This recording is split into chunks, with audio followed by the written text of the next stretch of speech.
Pues Apocalipsis capítulo 3. Seguimos en este mes en el cual estamos hablando sobre seguir a Jesús. Continuamos con las iglesias del Apocalipsis. El mes pasado que veíamos la Gran Comisión nos detuvimos en la iglesia de Tiatira, que la ha traído nuestro hermano el pastor Mauricio. Y hoy nos corresponde continuar con esta congregación. Vamos a ver la congregación en Sardis, otra de las iglesias del Apocalipsis. Tienen todos, ¿verdad? Yo leeré en la Reina Valera 60. Dice así la Escritura. Escribe al ángel de la iglesia en Sardis, el que tiene los 7 espíritus de Dios y las 7 estrellas, dice esto: yo conozco tus obras, que tienes nombre de que vives y estás muerto. Sé vigilante y afirma las otras cosas que están para morir, porque no he hallado tus obras perfectas delante de Dios.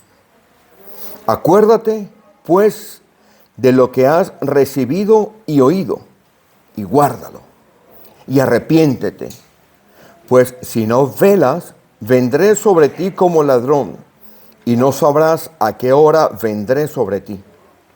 Pero tienes unas pocas personas en Sardis que no han manchado sus vestiduras, y andarán conmigo en vestiduras blancas, porque son dignas. El que venciere será vestido de vestiduras blancas, y no borraré su nombre del libro de la vida, y confesaré su nombre delante de mi Padre y delante de sus ángeles. El que tiene oído, oiga lo que el Espíritu dice a las iglesias. Oremos. Bendito Dios. ¿Cómo impone, Señor, reflexionar de las cosas sagradas que hay en tu Escritura, Señor? Reconocemos nuestra absoluta incapacidad para entender los misterios espirituales, Señor, los cuales solamente pueden ser revelados a través de tu Santo Espíritu operando en la vida de cada uno de nosotros. Pedimos, Señor, e invocamos, Padre, que ese Dios todopoderoso que eres tú, en el cual hay espíritu de sabiduría y de revelación que ha sido colocado en nosotros, hoy, Señor, nos permita poder entender la profundidad de tu Escritura, Señor. Nuestra competencia únicamente puede provenir de ti, porque de ti proviene toda buena dádiva y todo don perfecto. Circuncida nuestros oídos, Padre, para que escuchemos únicamente lo tuyo, Señor. Haz, Padre, de toda misericordia que nuestros ojos espirituales se abran a la luz y a la grandeza de lo que tú eres, Señor. Enséñanos, Señor, a andar en camino de santidad. Y sobre todas las cosas, Padre de misericordia, pon en nosotros el querer y el hacer, Señor. Porque queremos cumplir tu voluntad, Señor. Y oramos, Padre bendito, que hoy, Señor, nuestro corazón esté dispuesto a obedecer, Señor.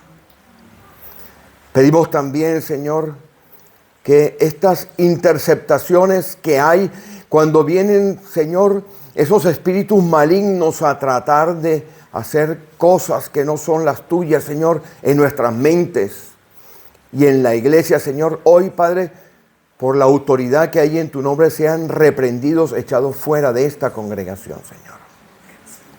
Y que las meditaciones de nuestros corazones y los dichos de nuestras bocas, Señor, sean siempre agradables a ti. En el nombre de Jesús. Amén. Puede sentárselo, hermano.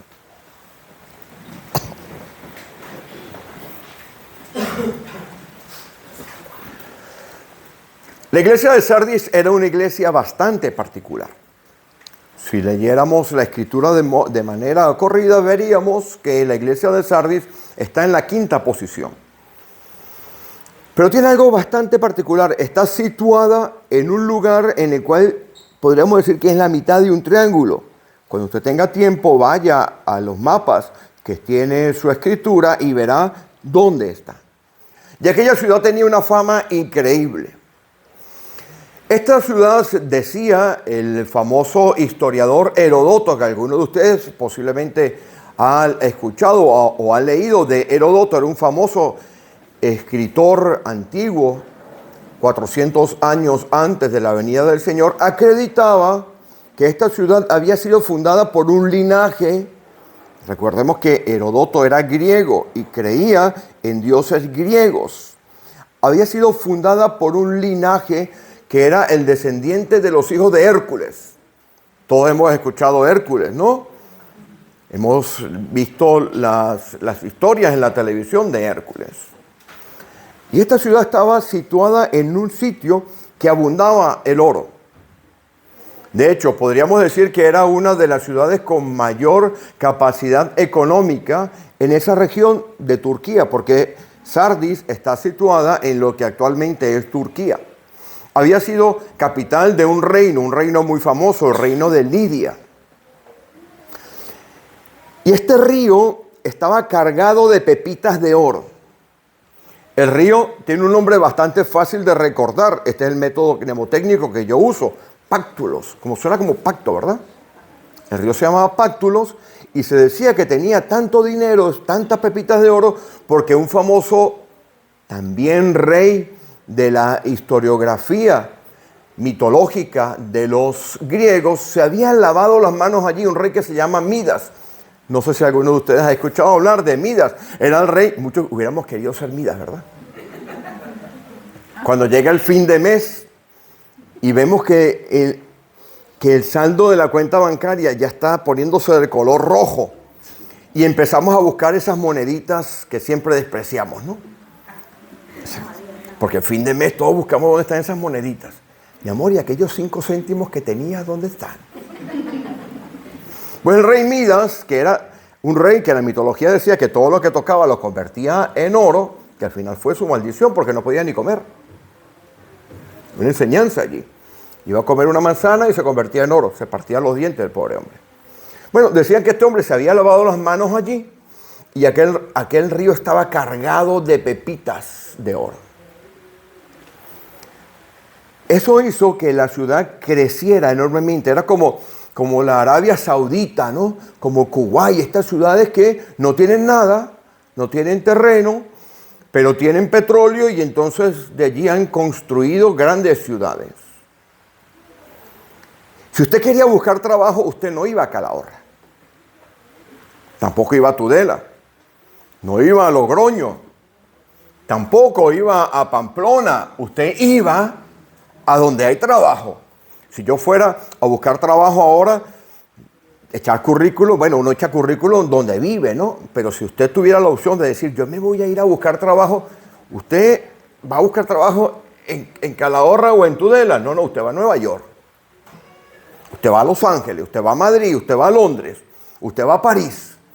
Bueno, esta ciudad era en aquel momento la ciudad en la cual había la mayor cantidad de disposición de trabajo. Y empezaban a llegar allí gentes de todos los estilos. Y esta ciudad tenía otro atractivo, aparte de que era una ciudad que tenía esta industria que venía del oro, también tenía otra industria que era la industria de la lana. Así que había trabajo para lo que usted quisiera. Y en el centro de la ciudad había un templo, el templo de la diosa Cibeles. Aquellos que son del equipo Real Madrid, eso también lo perdona Dios, ser del equipo Real Madrid.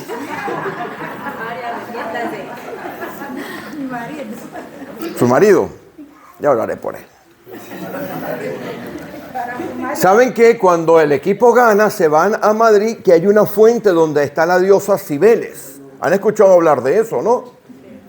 Mire, la diosa Cibeles era la única diosa cuyo origen era turco. Y esto es bien importante para el desarrollo de este tema. Es decir, esta ciudad Sardis tenía la particularidad de que adoraba a una diosa que era una diosa autóctona. Si usted le pregunta a los de Tudela cuáles son los mejores pimientos del piquillo, le van a decir que los mejores pimientos del piquillo son los de Navarra. Usted le pregunta a un riojano cuáles son los mejores pimientos del piquillo, le van a decir que los de Conserva Serrano. La publicidad no me la pagan. Los piquillos de aquí. Bueno, pues ellos habían impulsado el culto de esta diosa que tenía una particularidad muy específica. Si usted mira las fotos de la fuente, verá que esa diosa tenía una corona, y en la corona era muy particular porque en la corona tenía el muro de la ciudad. Tenía en su mano una cornucopia, el cuerno de la abundancia, y al lado de ella un león. Esto en realidad representaba todas las cosas que estaban aconteciendo en aquella ciudad. Había abundancia, muchísima. Había poderío. El león representaba el poderío, mucho poderío. Y había cualquier cosa que usted pudiera o quisiera encontrar en los muros de una ciudad. Yo sé que usted me entiende. Nombre cualquier pecado que usted quiera pensar, ahí está.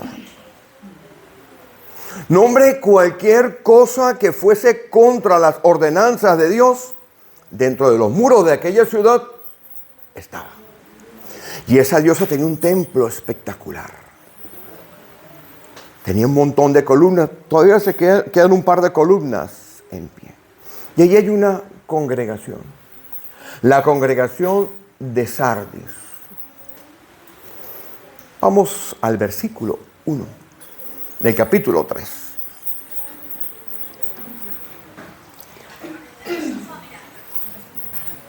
Y le voy a pedir que usted saque el lápiz y papel. Porque sí, usted puede verlo por internet. Se cuelga por internet y usted puede verlo. Pero le voy a pedir que usted saque el lápiz y papel porque la mente es fácil de olvidar, es efímera. Pero si usted saca lápiz y papel y usted escribe, se va a acordar más. De hecho, han publicado un estudio de cuánto daño nos está haciendo el uso del móvil para nosotros apuntar cosas. Si usted apunta escribiendo, usted retiene mucho más. Yo recuerdo que en la universidad yo escribía montones. Tenía un examen, por ejemplo, de historia, que me apasiona la historia, y yo abría el libro de historia y prácticamente lo copiaba. Pero es que en historia tiene que ser así, usted no puede inventar nada. Yo copiaba, me comía las libretas o cuadernos copiando y se quedaba más. Así que yo le pido que usted apunte, si puede apuntar en su Biblia más. Mire, si usted ve mi Biblia está llena de apuntes.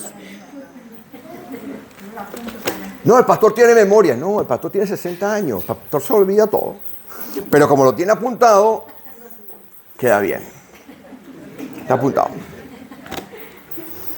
Versículo 1.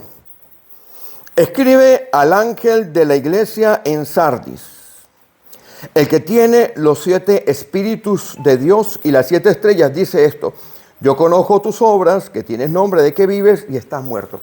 Vamos a hacer la exégesis, vamos a ver qué hay aquí. El Señor Jesús, en las otras congregaciones, como ahora hemos recordado, seguro que hemos recordado, tiene una tarjeta de presentación. Cuando Él se presenta a alguna de las iglesias que hemos estado estudiando, Él hace un resumen de lo que Él es, y con respecto a lo que Él es, se empieza a desarrollar el tema de lo que está más abajo. Y aquí hace una mención muy, muy específica. Él habla de 7 espíritus. Para poder entender el concepto de lo que Él está transmitiendo a aquella congregación, tendremos que ir a Isaías capítulo 11, versículo 2. Vayan conmigo a Isaías 11, 2. Veremos esos 7 espíritus. Isaías 11, 2. Mire, el Señor Jesús le está hablando a aquella congregación que tendría ya unos 30 o 40 años de fundada, que había sido fundada probablemente por aquellos discípulos que ya hemos visto, que hemos estado estudiando en otras predicaciones, que eran posiblemente aquellos discípulos de Juan, que habían estado con Pablo en Éfeso. Éfeso está cerca de aquí. Éfeso está cerca de esta ciudad. Que habían estado con Pablo en Éfeso. Pablo se los consigue y le dice, oye, ¿sabes del Espíritu Santo? No tengo idea. Bueno, Pablo tenía en realidad un centro de formación en Éfeso. En Corintios también. En Corintios estuvo 1 año y medio y en Éfeso estuvo más tiempo. Después en Éfeso sabemos que estuvo Timoteo y también estuvo Juan, este apóstol que escribe aquí, estuvo allí organizando las iglesias. Así que esta congregación sabe de que estamos hablando del Antiguo Testamento. Y el Señor Jesús se le aparece y le dice, oye, yo soy aquel que el profeta mesiánico está hablando. 11:2. Y reposará sobre él el Espíritu de Jehová. Ya tengo primer espíritu aquí.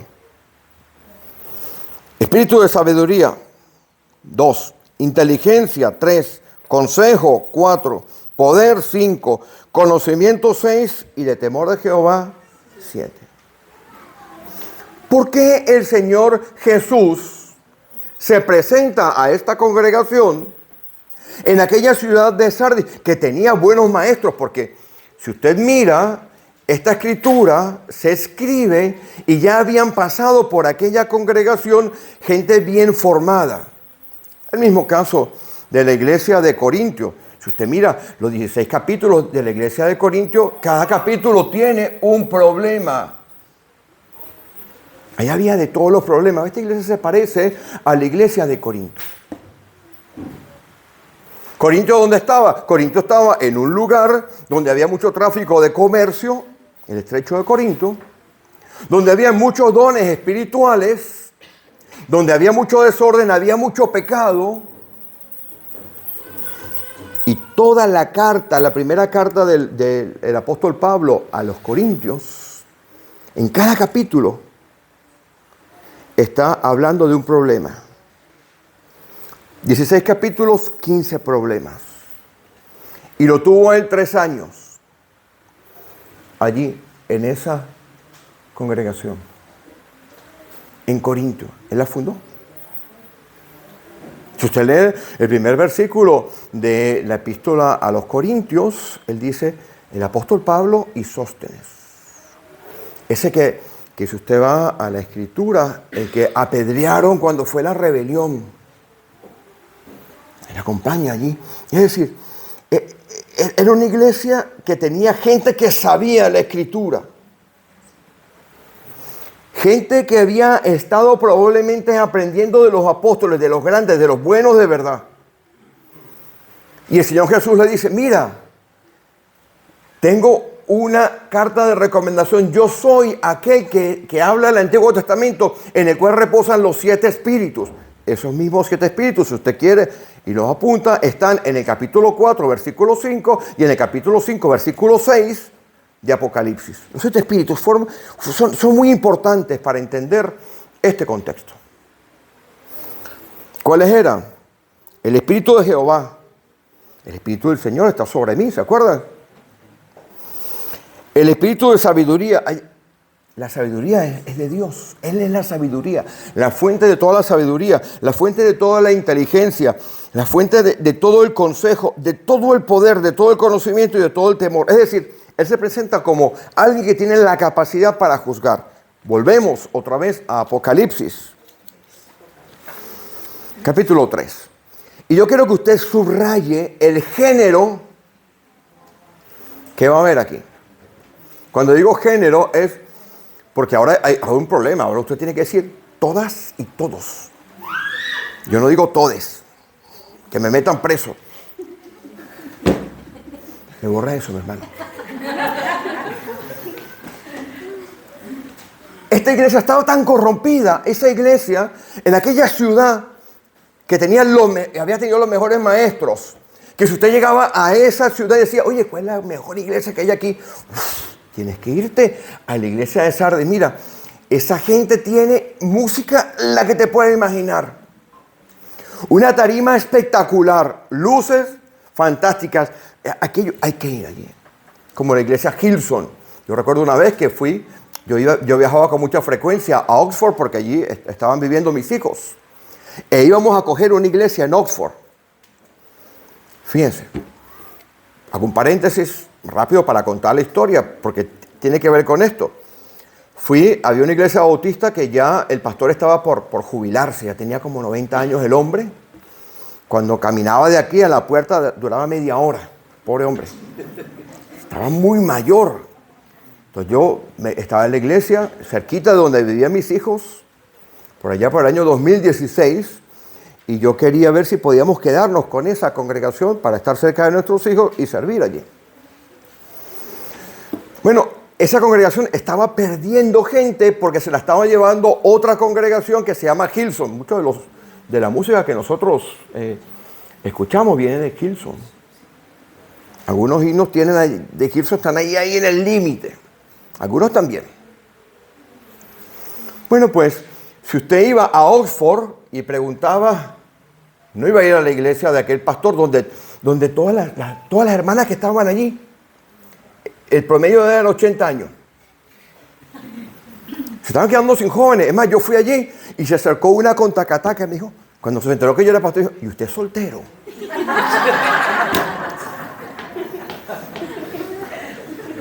Ya casi heredo allí, dije yo. Pues mire, todo el mundo iba allí en Oxford, iba a la de Hillsong. Bueno, igual pasaba aquí. Gran espectáculo, pero en una iglesia que está... Fíjese el nivel de corrupción, de pecado que había allí, porque usted puede vestirse como cristiano, corbata, traer una Biblia, tengo dos, debajo del brazo, pues usted puede estar. Pero mire desde dónde empieza la corrupción de esta iglesia.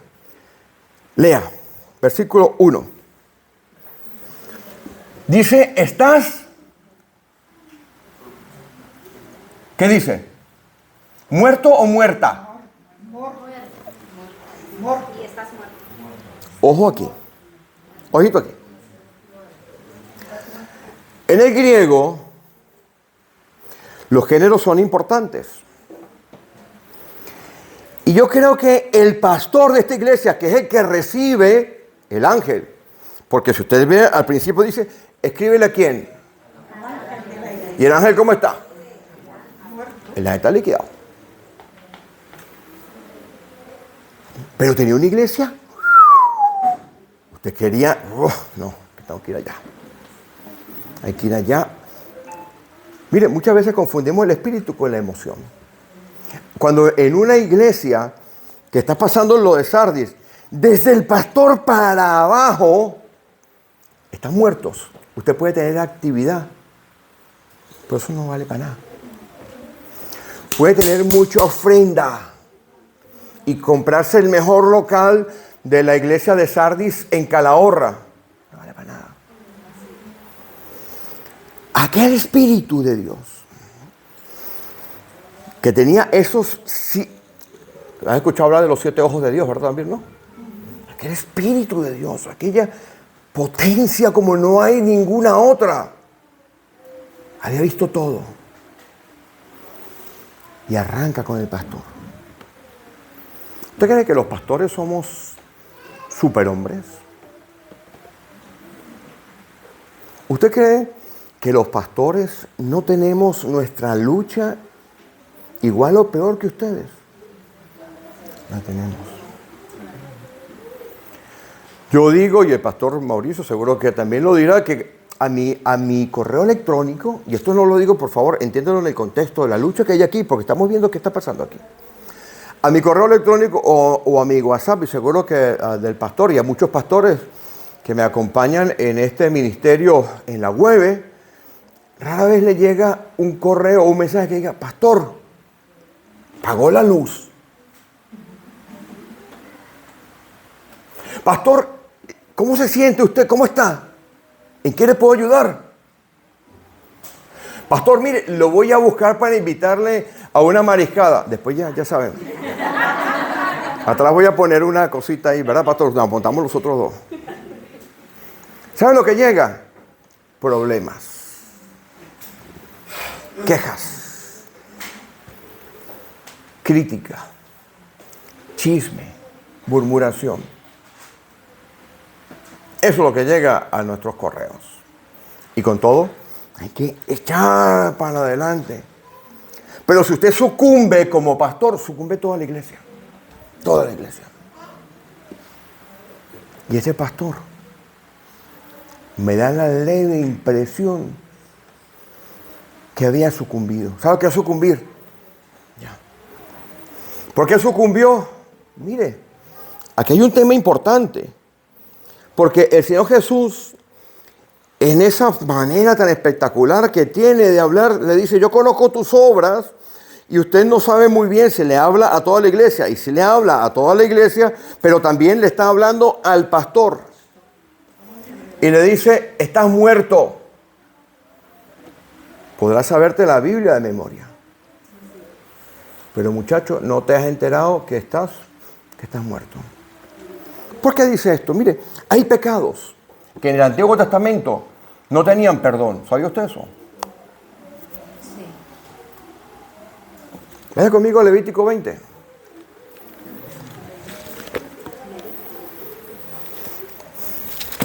Esos coros de hoy son una maravilla que hemos cantado. Levítico 20, mire. ¿Tiene? ¿Ya? Mire, habían pecados que no había ofrenda expiatoria para quitarlos. La superioridad de Cristo está en que la sangre del Señor Jesús, lo hemos cantado aquí. ¿Usted sabía lo que yo iba a predicar? Ahí estaba. Cuando usted pecaba en el Antiguo Testamento, podía pecar de forma inadvertida, bien, lo que llaman, algunas veces llaman peccata minuta. Pequeños pecados, usted iba, dependiendo de las circunstancias y tal, usted mataba una cosa o un puñado de harina y tal, y ahí iba tirando para adelante. Pero había otros que no había manera. Y probablemente este pastor había sucumbido a todo lo que había dentro, ¿se acuerdan la corona, no? Dentro de aquella ciudad. Miren los pecados que están aquí. Vamos a verlos rapidito. Levítico 20. El primer pecado que hay es la idolatría a los dioses extraños. Tengo que decirles, mis hermanos, que la avaricia es idolatría. Se aparece en el Nuevo Testamento. La adivinación. Conozco una bruja buenísima.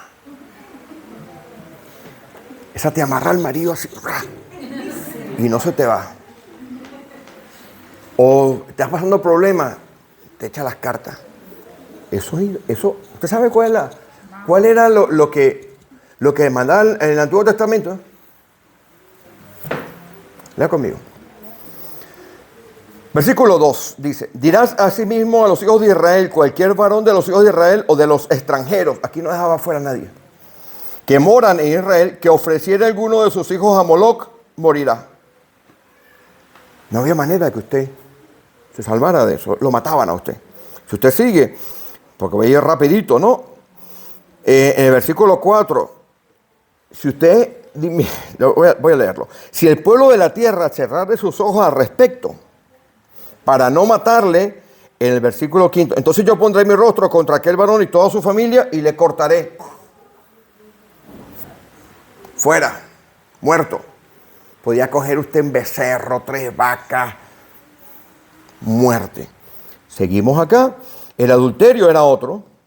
Versículo 10. Si un hombre cometiera adulterio con la mujer de su prójimo, el adúltero y la adúltera, indefectiblemente muerto. ¿Cómo nos recuerda esto? Juan 8, ¿verdad? Nos recuerda a Juan 8, ¿no? Que trajeron al hombre lo dejaron, a la mujer le trajeron y le dijeron, oye, Moisés nos dice que hay que matarla. Jesús la perdona. Es que, por eso allá en Hebreos capítulo 8 y 9 nos habla de la superioridad del pacto. Pero voy a seguir aquí rápidamente. Versículo 11. Cualquiera que yaciere con la mujer de su padre, a los dos, chao pescado, fuera. 12. Si alguno durmiere con su nuera, ambos han de morir. 13. Con el varón como con mujer, también, ¿no? Si alguno se echa con un hombre como si fuera mujer, también hay que matarlo. Versículo 13, ya sabemos lo que es esto, ¿no? Versículo 14. El que tomare mujer y la madre de ella, vileza, quemarán a fuego a él y a ellas. ¿Se da cuenta? Cualquiera que tuviera cópula con bestia, muerto también. Ajá. 17. Si tomare a su hermana o a hija de su madre, execrable, fuera los dos. 18. Con mujer menstruosa, fuera también. Y así, esto sigue. ¿Saben qué? Todo eso pasaba en esa ciudad. Porque estaba la diosa Cibeles. La diosa Cibeles se había casado con un dios menor llamado Atía. Y para no hacer el cuento largo, porque ya el pastor explicó, cuando habló de Tiatira, habló de Jezabel y de Acab, la relación entre ellos era igual a la de Acab y de Jezabel. Exactamente igual. A esta diosa Cibeles, cuando fue importada a los griegos, porque recordemos que aquello era el reino de Lidia, esta ciudad era Sardis, era el reino de Lidia, y después, gracias a Alejandro Magno, que conquistó, ya lo hemos visto, conquistó diferentes reinos, se llevó, iba recogiendo dioses, y los fue metiendo en el imperio griego, y después los romanos se los comieron. Bueno, cuando los romanos la agarraron, la llamaban la Magna Mater, la madre de todos los dioses. Y tengo que decir, eso es buena palabra. Mire, lo que había allí era una barbaridad. Pues entró a la iglesia.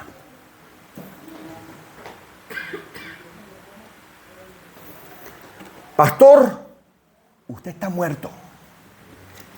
Y ha inyectado la muerte a la iglesia. La iglesia ha sucumbido. Y era el pastor y serán dispersas las ovejas. Mi esposo explicaba esta mañana, decía una frase que la voy a coger al aire. Al pastor hay que cuidarlo. Cualquiera que sea el pastor de esta congregación. Cualquiera que